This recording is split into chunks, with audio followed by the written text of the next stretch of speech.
Okay, everyone, thank you for coming to Theory Lunch this week. Today we have Meghal from Berkeley, and she's going to talk to us about optimal quantile estimation for streams. This is the last theory. This is not the theory lunch of the semester. We also have theory lunch next week.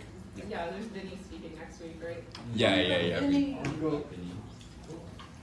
Alright, okay, so I'm going to talk to you today about quantile estimation for streams. So first of all, thanks for inviting me, and also, well, actually I invited myself, but anyway, this is work with Meghal and Hongxun, who are, well, Meghir's a PhD student at Berkeley, Hongxun used to be, and then now is at OpenAI. Okay, so let me start by introducing what quantile estimation for streams means. So let's start with talking about what is a streaming algorithm. So in a streaming algorithm, at least in the context of this talk, you will receive numbers one by one, and your goal is to output some statistic at the end, which in this case will be the median. Quantile is just sort of like a generalized version of median that for now we're just going to talk about the median. Okay, so let's do an example. Your goal is going to be to compute the median of these 7 numbers, which you will be receiving in a streaming fashion. If you were at my talk at Jane Street, then don't say the answer because you already know it.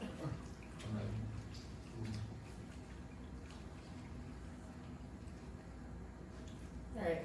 Anyone got an answer? 37? 39. 32 is correct. No, there was And 37 was not even on the floor. Yeah. Yeah. Okay. Yeah, so the answer is just, so if you were to order the numbers, you'd see that 32 was the 4th largest number, and therefore it was the median of the stream. Oh, okay. So for the one person who got it correct, how did you do it? I mean, honestly, 50% of it was my mind was set on 32, and the other half was when I saw the other numbers, I was like, yeah, this looks nice. Okay. I guess that's one option. You can pre-commit to a number to remember, and see if there were exactly half as many numbers, smaller and larger than it. If you have a lot of if you have a lot of people and only one of them needs to get it right, then that works. The other obvious solution that might work better if there's only one person in the room is to remember all the numbers. So what are the problems with this, with the remember all the numbers solution in a streaming algorithm setting? Space. Yeah. So so what resources matter to us? So exactly. So space is the one of the biggest concerns in streaming algorithms. You don't want a streaming algorithm to have to store a huge amount of stuff in memory, and in particular in the case of quantiles, it sounds like you can probably do better than just remembering the entire stream. You would like to at least. What is another criteria that might matter? Update time. Yeah. So how much time does it take to update your memory, and how much time does it take to answer a query? So the update time is actually pretty low for the remember all numbers solution. In general, throughout this talk, I'm mostly going to be talking about memory, and sometimes there's streaming algorithms problems where people will give low memory algorithms that secretly make the time super inefficient and stuff. This is not one of them. I'm just going to be focusing on memory only because I don't want to spend time talking about time. But all the algorithms I'll present in this talk can be made time efficient as well. Okay, so let's formalize exactly what we meant by this problem, which is going to be the exact quantiles problem. So in this problem, you'll receive a stream of numbers, x1 through xn, and all the numbers will be between 1 and u. U is the universe size. And your goal is going to be to answer a query at the end of the form, you receive a rank r, and your goal is to output the rth smallest element. But do you only know r at the end of the stream? Yeah. Let's say you only know r at the end of the stream. This makes it seem like it's not clearly a generalization of the median problem, but actually it is. It turns out it doesn't really matter if you know r at the beginning or the end of the stream.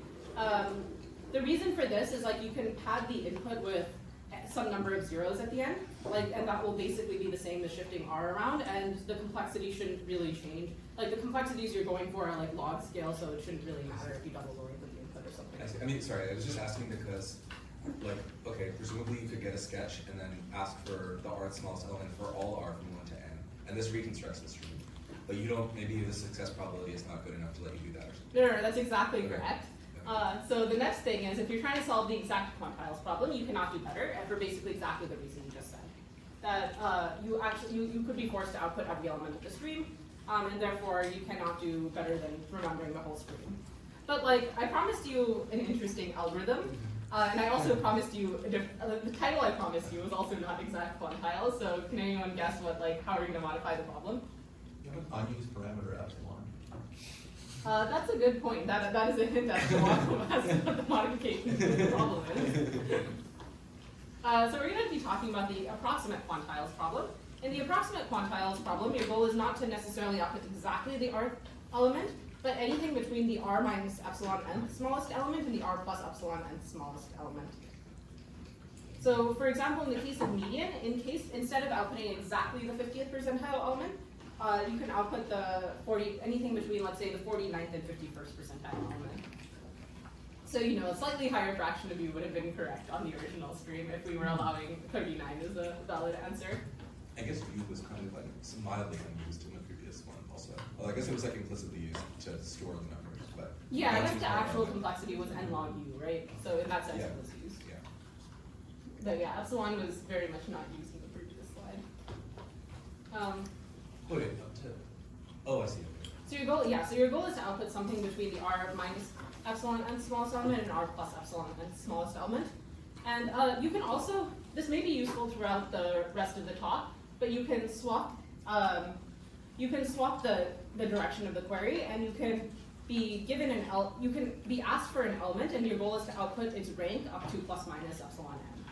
So these turn out to be equivalent problems, and I don't remember which one we're going to focus mostly on, but whatever, they're both equivalent ways to think about the problem, and we'll use them interchangeably. Okay, so does the problem statement make sense to people? Yeah? When you're outputting an element, do you have to output an element in this stream, or can you just output an interpretive one? You can output. Let's say you have to output an element in the stream. I think both versions are basically equally correct. I'm not sure there's a formal equivalence, but I think for all the algorithms we know, it's you're able to output elements in the stream.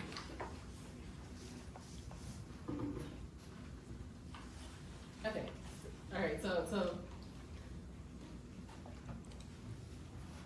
yeah. So I guess for this version of the problem, where your goal is to just approximate the quantiles problem instead of solving it exactly, now it turns out you can do much better than the linear time or the linear space algorithm. And yeah, let me tell you about some of these pretty cool algorithms. Okay. So in streaming algorithms, for some reason people think that the right way to talk about memory is in words of memory. A word is just log n plus logU bits. So if you'd like, you can multiply every complexity on the slide by log n plus logU, if you want to think in bits instead of words. Okay, so in words of memory, the trivial algorithm I described to you earlier, where you just remember every single element of the stream, takes O of n space. There's two, I guess for this talk, so basically every other algorithm on the slide is hugely better, right? It's what is it, exponential improvement over the O of n algorithm. The main purpose of this talk is going to be to figure out the exact optimal complexity. Okay, so there's two algorithms I'm going to be focusing on in this talk. They're called the Q digest algorithm, which is logU over epsilon words of memory, and then our algorithm, which is optimal and uses only O of 1 over epsilon words of memory. There's also a lot of words on the slide about comparison-based, deterministic, randomized, etc. So the randomized, so everything on this slide except for the KLL sketch is deterministic. That means you always, for any, okay, so they're all all of the algorithms on this slide are for worst case streams, but the deterministic algorithms mean that on any stream you're guaranteed to output the right answer. The randomized stream, which is the KLL sketch, is only outputs the correct answer with probability 1 minus delta. And comparison, there's another context where people talk about quantiles and various other streaming problems, which is called the comparison-based setting. In this setting, when you receive a word, you are not allowed to actually like unpack the word and look at like what bits it is made out of. Like you don't get to see that it was like 0, 1, 1, 0. You just have a black box comparison operator where you can take two like words you've received or two like numbers you've received and see which one is larger. That's the only operator you're allowed. You can't use anything else about like the numbers that you've received. Yeah. Sorry if I missed this, but when you talk about space in words and it's like login plus logU, like, does anything interesting happen if you actually count the space in bits and you count the login and the logU separately? So I think a couple of these I was a little bit loose about, and maybe you can do a little bit better. In our thing you actually need both the logn and logU, and actually it's necessary. Like when I say this is optimal, which is actually like a SOTA 2024 paper, maybe 2025. I think it's a SOTA 2025 paper, but one of the lower bounds is really obvious. I think the logU over epsilon is really obvious. The logn over epsilon is not obvious.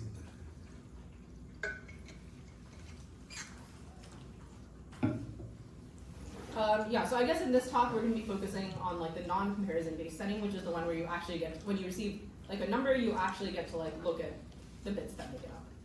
You actually get to like look at the number. Okay, so does this problem statement make sense to everyone? And like, do you understand sort of the complexities we're going to be thinking about? I mean, it's conceivable that there's a comparison-based one. So the GK sketch is optimal in the comparison-based setting. But also deterministic. I mean, So yeah, so GK is optimal in the deterministic comparison-based setting, and KLL is optimal in the randomized comparison-based setting. So like you cannot do better than this without like actually looking at the bits of the numbers, at the like individual bits of the numbers you receive. But the KLL one is almost as good as yours, except that there's this tiny dependence in the failure probability, right? Yeah, yeah. So she's kind of impressive that they get from the log n in the deterministic one all the way down to like a constant, at least two. I think it's actually not that surprising, because I think something like subsample the stream will already remove a lot of dependence. In fact, I think that if I remember correctly, the main thing about the KLL sketch is that it doesn't have any tildes in it, and like I think if you just subsample, you'll already get the same result with tildes.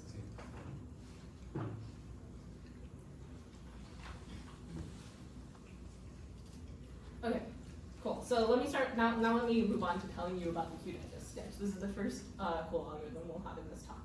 Okay, so so the structure of the sketch you're going to store is a binary tree. So each node is going to be a subinterval of 1 to u. The top node is going to be like the whole universe, and the node to the left of it is going to be the first half, and then second half, and so on. So each node has a capacity, which we'll call alpha, and as we receive the elements of the stream, every element is going to go into one of these nodes. It's going to be stored in one of these nodes. I'm not yet going to describe how we do it, but whatever algorithm we do to like fill up this tree, it's going to have the property that every element of the stream is going to be put into a node whose interval contains it. Does the tree change over the course of the stream? So this is the whole like the tree of the whole universe. We don't have the capacity to remember like all of the whole universe. We're only going to remember a subset of the tree. So the subset we are going to remember will change as we receive more elements. But like I'm showing sort of the whole tree, which is not the whole thing that we remember. So for example, a valid way to fill up this tree, and we only remember the gray elements, is as I've shown above, because every element has gone into some node whose interval contains it.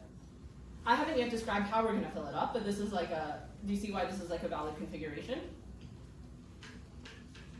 Okay, so the other thing is like, we haven't really improved at all in memory if we're actually just going to like store each of these elements, right? Like, what have we gotten? Well, why is X6 only in the bottom node, whereas the other twos are in different nodes? X2 is 2, but it goes in the root. Yeah, X6 is 2, but it goes in the other node. Yeah, so I haven't yet described how we're filling it up. All we know right now, or the only thing we're going to require is that every element is going to go into some node whose interval contains it. So every element has to go into some node whose interval contains it, and also every node has at most alpha elements in it. And like and duplicates count towards the capacity, or like duplicates count separately. So and node, we are not going to be able to store every element because then we'd gain nothing. So at each node, we only store the number of elements that it has. So like if we look at what happened in this configuration, we only actually store the capacities.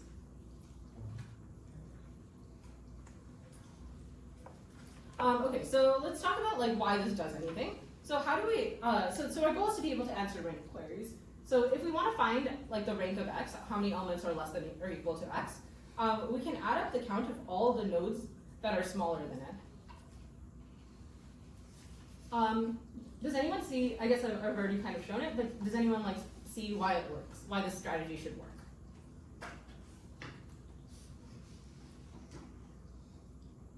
Okay, so let's say we want to answer the query x equals 3. So we take all of like the blue nodes, right? Those are, and then we add up the total like amount of, we add up the total counts in all of the nodes that are blue. So combined, those can only, okay, we add up all of those counts. So our goal is to make sure that the number of elements that we might have missed, the number of elements that could have been smaller, but weren't counted in the blue nodes is not that large, right? Because everything to the right of it, like, definitely had to be bigger. So the only things we could have missed, everything to the right must have been bigger, so the only things we could have missed are the ones along the path leading up to x. So it's only the elements in the red nodes, right? And there are only logU ancestors, and the capacity is epsilon n over logU, so basically the capacity alpha was chosen exactly so that like the allowed number of elements in red nodes is epsilon n, which is our permitted error. Okay, so does that make sense? Okay, so that's why this algorithm like works. Let me talk now about like how we actually do the insertion. That's actually super simple. Okay, can you go back to the one with the red and the blue colors? Yeah. So the query x equals 3 is, you're going to go to that node 3, 3. Mm-hmm. Then you're going to like look at the path. Anything on the path, you don't count those because you don't know whether they're bigger or smaller. But Yeah. you know that the node 3, 4, everything there is at least 3. It could be equal to 3, but it could be Yeah, so I guess can't be less than 3, but it could be equal to 3. It's not, you're going to ignore it because it could be equal to 3. Yeah, I guess you could make a minor optimization and say like after you reach the point where you only go left, then you know that everything is greater than or equal to it, right? But like I guess if you picture a much longer tree, like okay, the 1, 4 node for example could be either bigger or smaller. If you picture a much longer tree, like that's basically negligible. Yeah, so I guess the point is like the only errors we could have had were the elements that were thrown into the counts of the red nodes, and that would give us a maximum error of epsilon n.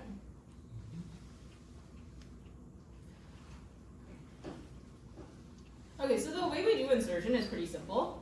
We just like insert each element into the tree into the topmost node whose interval contains it that isn't yet at capacity. So I guess as an example, I guess like to illustrate what I mean, we're gonna put like the first element x1 equals 3 into the top node because it's not yet full. The top node is still not full, so we also put x2 there. Now the top node is full, so we have to put x3 into like the node to the left because that's the one between the left and the right that contains it, and then you like keep flood filling in this way.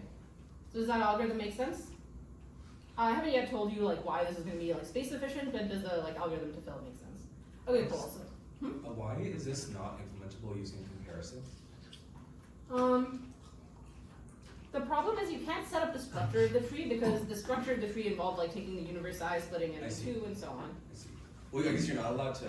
Okay, I guess. Like the problem is that you sort of need to pre-know the depth of the tree. That's important to this algorithm. And comparison-based things don't let you like pre-know the depth of the tree. Okay, so why is there enough space for like if you insert 1 every single time?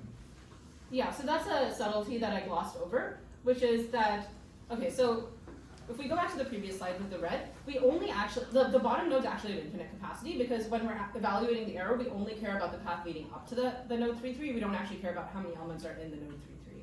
I see. So like actually the bottom nodes have infinite capacity. Okay, so for the space complexity, we need to store the list of all the 2 things we need to store are like the list of all the non-empty nodes and then also their counts.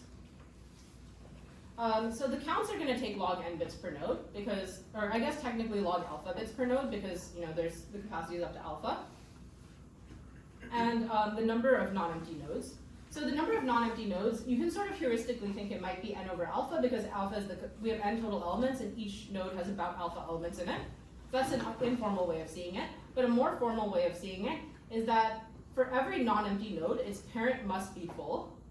And so at least half of the nodes that have some element in them, maybe a third of the nodes that have some element in them must be full. And therefore, this is actually a type bound. And so the number of non-empty nodes is about n over alpha. And I guess we should also note that in order to store the topology of the tree, we just need to store the list of all the non-empty nodes. So we'll just need to store 1 bit per each non-empty node. And so the total storage is the product of the counts and the number of non-empty nodes, which is this quantity. Just to be clear, so you're filling up each node to the amount that's the minimum of the difference between the size of the interval and the capacity. No, there's it's just the alpha. capacity. Okay. Yeah, there's Okay. nothing about the this Okay. size. Some- See, because the reason I top noticed node is that. 2, but it pushed it down after that.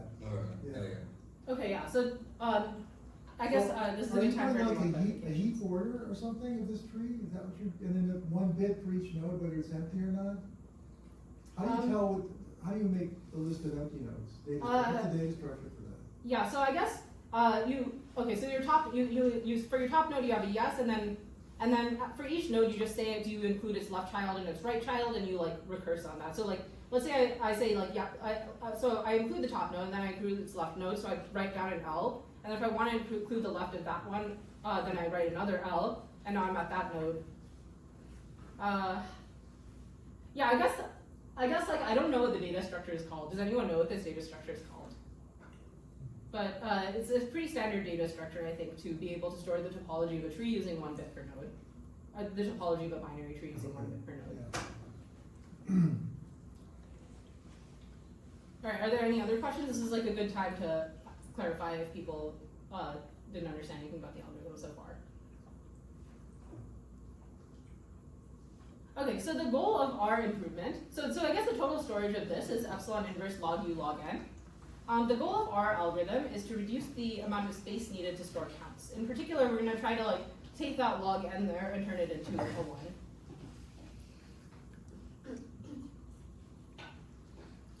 Okay. Yeah, so let's get into how we do that. So the main idea is that we're going to be storing only whether a node is 0, or I guess not the main idea, but the goal is going to be that we're storing only whether a node is 0 full, epsilon alpha full, or so on. Instead of storing the exact count, we're going to store some count that's rounded to the nearest epsilon alpha. So this is going to give us a factor of log 1 over epsilon, and I guess for most of the rest of this talk, we're not going to be thinking about log 1 over epsilons. We're just going to allow ourselves log 1 over epsilons for free, and then we'll talk later. We'll talk maybe later about how to get rid of those. Okay, so do we agree that if we were to be able to have our counts only store this, then we would have solved the problem? How do you know when you've filled one of the nodes to capacity? Yeah, so I haven't explained how we're going to do this, but in terms of space complexity, do we agree that this is a sufficient goal for fixing the space complexity?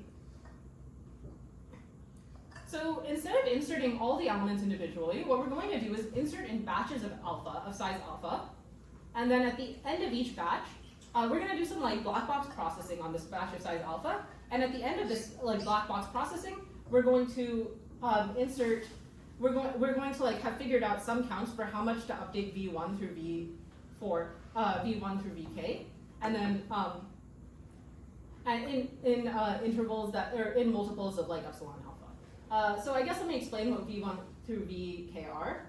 So at some intermediate stage of this algorithm, we have some set of non-empty nodes, which are the gray nodes labeled, and then we're going to process a batch of alpha elements, and then we're roughly going to figure out how many of those elements should have gone into v1, v2, v3, and v4. And then we're going to sort of round those counts and put them into v1, v2, v3, and v4. And then after that, we're going to push up so that the gray nodes become full if they weren't already. Does that general outline make sense? Isn't the root node full in this case? In this case, the a root node has some count of elements in it greater than, by the way, C in general means count, not capacity, which might be confusing, but the top node has some count C greater than 0, which may or may not be full. So it's non-empty, but it may not be full. Well, no, because the one to its left is right, not I guess. empty, so it has to be full, right? Yeah, that's a great point. I guess this So picture is the actually quite misleading because it is true that if you're not empty, then your parent must be full. So there's probably a better way to draw this picture where like this one has a child and like this one has a child, so that actually like it is enforced that every empty node is full, or every non-empty node except for the one at the bottom is full. Yeah, but I guess you have some subset of non-empty nodes, some of which may be full and not all of which need to be full. But we're going to consider like all the children of such nodes, and then we're going to try to process a batch alpha, or process a batch of size alpha, and guess how many of those elements should go into V1, V2, V3, and V4, and all the way through Vk. Does that like make sense as a goal? Or are we on board with that goal?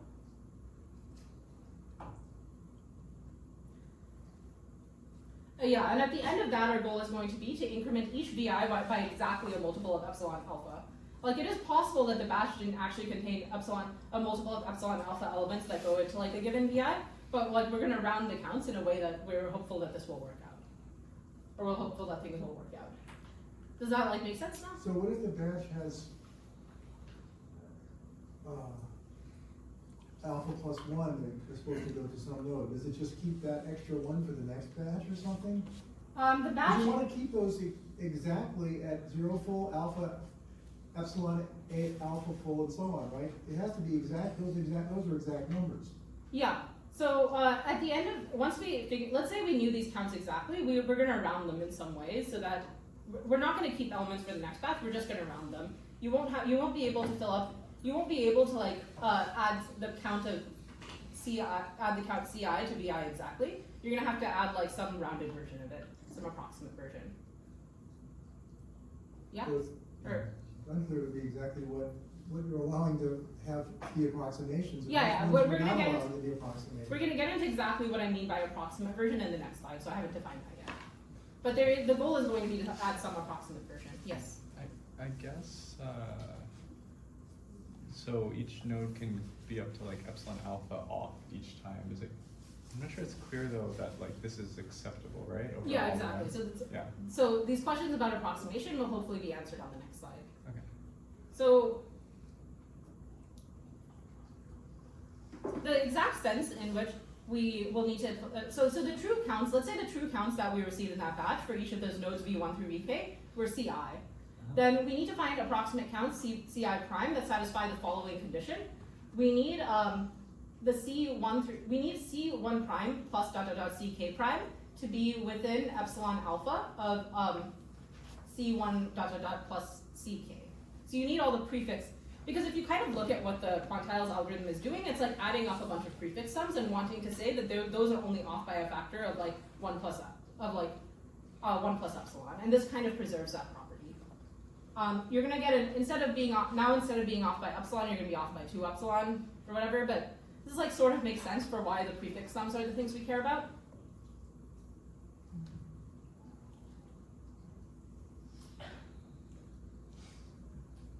Yeah. Why are you saying accurate up to epsilon alpha here? Like in the end, we want epsilon n. Yeah. So I guess for each batch of alpha things, you should only lose a factor of epsilon. So you're gonna for each batch of elements that you're inserting of size alpha, you want to lose a factor of alpha because you have to like do n over alpha of these insertions. So in total, you want to lose epsilon n this way, and then also like epsilon n in the other way that we talked about earlier.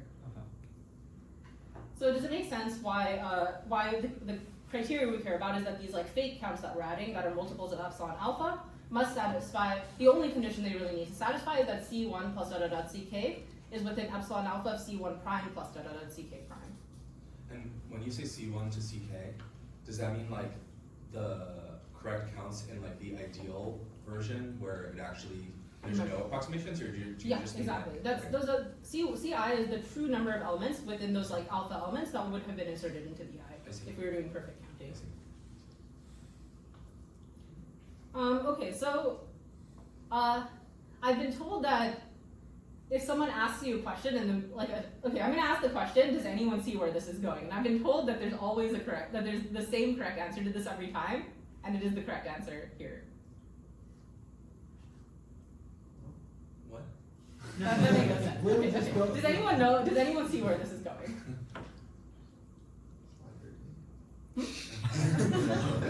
Okay, the answer is recursion. This is actually just a quantile sketch. So if you think about what's going on, this is saying that you receive that you have these like universe elements v1 through vk, each of which you receive some count of c1 through ck, and your goal is to make all of the prefix sums accurate. So for each element, estimate how many elements were smaller than it, right? Like for each I, we want to estimate the total count C1 through Ci, which is exactly the same as estimating the rank of like Vi or I in this case. So it's sort of like doing a quantile sketch on the universe of size one, on the universe 1 through k, where you will have to return the alpha over kth element, the 2 alpha over kth element, and so on at the end of the sketch.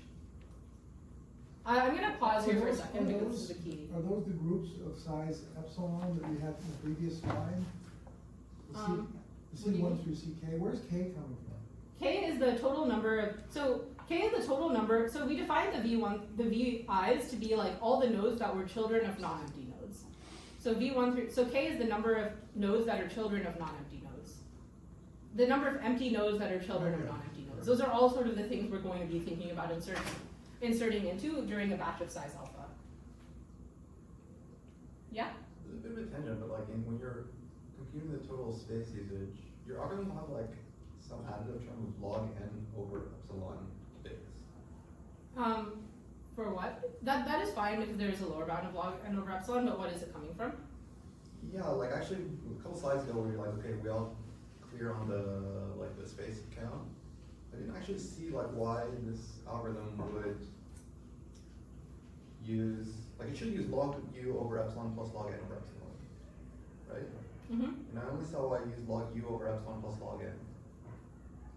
Where's the log n over epsilon? Sorry, is it lower bound or? Upper bound. Sorry, this algorithm or the original one? Like when Like you the said, oh, we're gonna previous get rid of we want to get rid of the counts, and then when we get rid of the counts, we'll get the desired space complexity.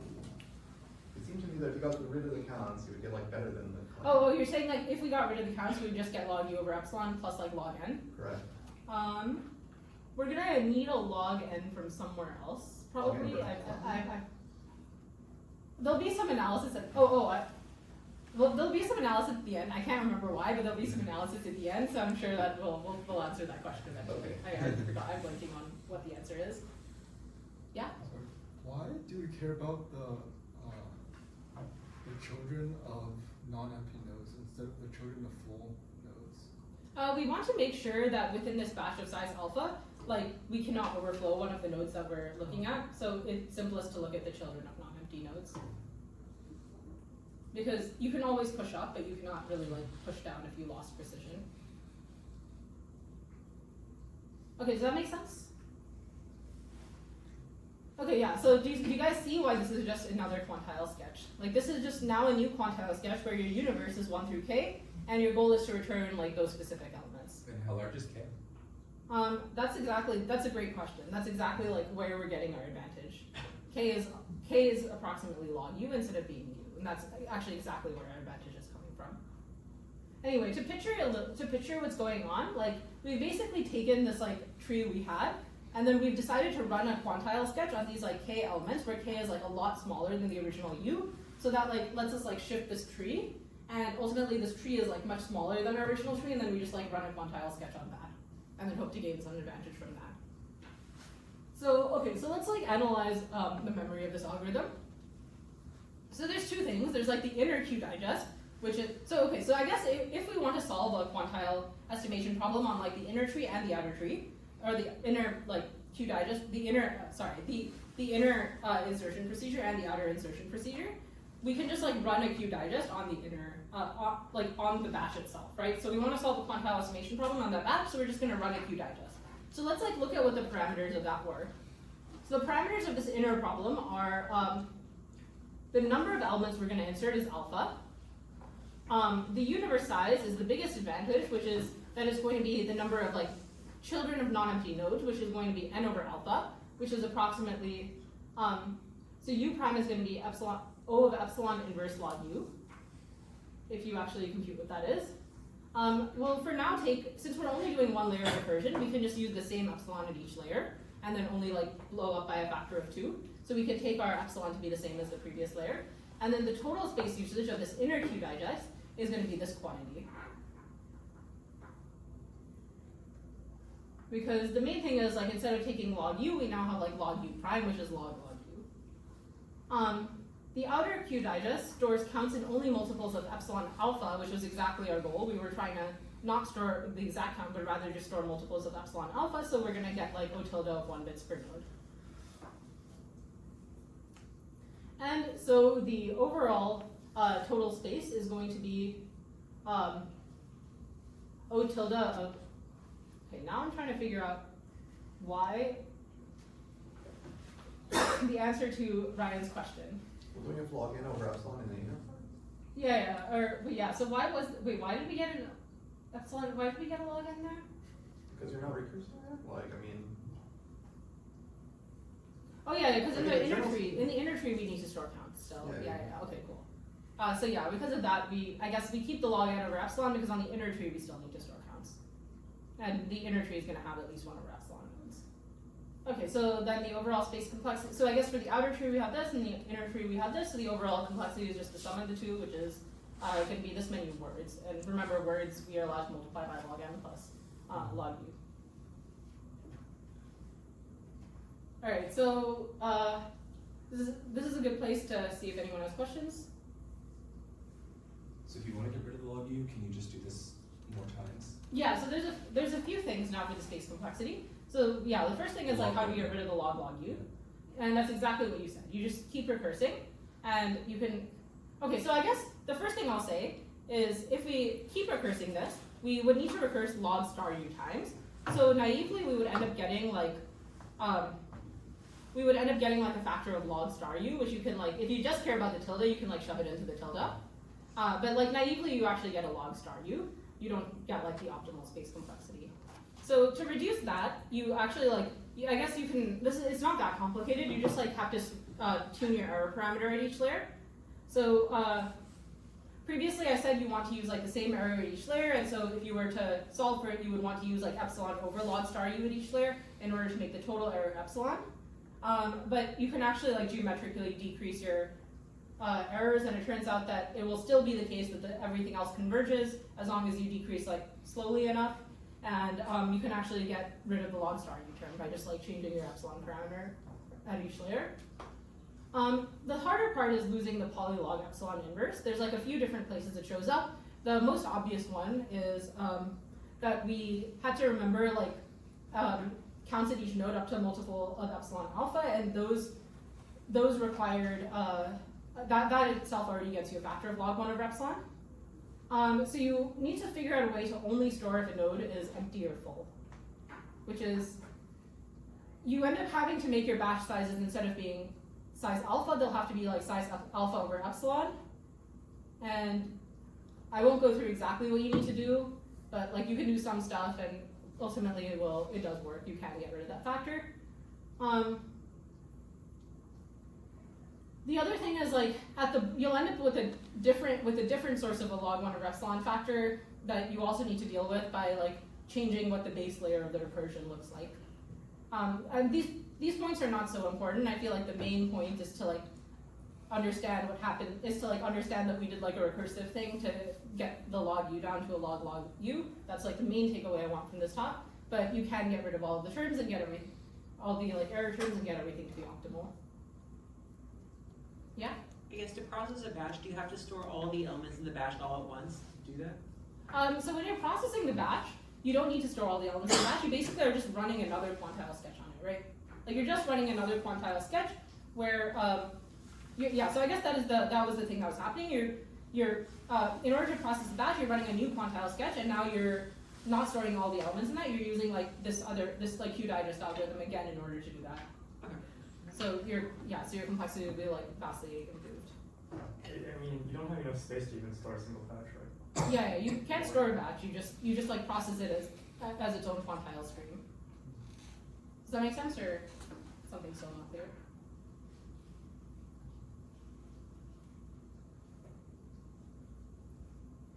Okay, so for lower bounds, like more precisely, our algorithm uses like exactly this many bits. So the easy half of the lower bound is the like epsilon inverse log u, or I guess technically log epsilon u bits. Since if the algorithm receives epsilon n copies of like any arbitrary like 1 over epsilon different elements, it actually has to remember all of them in order to be able to output each quantile. And this itself already gives like that much as a lower bound. The harder part of this is that deterministic quantile sketches require like log epsilon n over epsilon bits, and this is like a theorem that Yuchuan proved, I think like a little bit after our paper came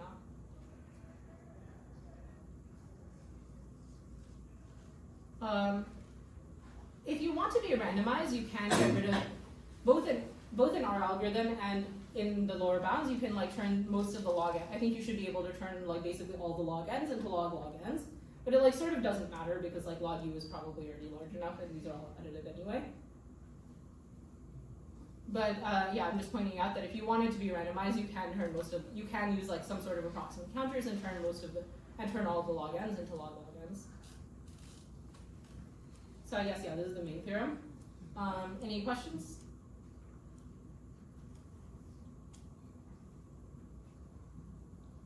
Okay, let's thank Meghal.